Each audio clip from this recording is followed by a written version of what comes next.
ചലനമാണ്. പക്ഷേ ഇതിനകത്തുള്ള വെള്ളം വർത്തുള ചലനമാണ്, റവല്യൂഷൻ, അതായത് സർക്കുലർ മോഷനാണ്. ശ്രദ്ധിച്ചോ, കറക്ക ചലനവും വർത്തുള ചലനവുമാണ്.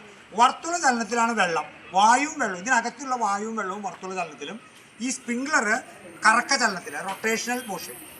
അപ്പോൾ വർത്തുള ചലനത്തിലുള്ള വെള്ളം വർത്തുള ചലനത്തിൽ പോകണമെങ്കിൽ അതിന് അപകേന്ദ്ര ബലം, സെൻട്രിപെറ്റൽ ഫോഴ്സ് വേണം.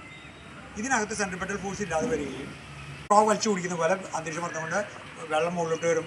വെള്ളത്തിന് ഇവിടെ വർത്തുള ചലനത്തിൽ ഏർപ്പെടാൻ കഴിയില്ല, അതുകൊണ്ട് ഇത് തെറിച്ചു പോകും.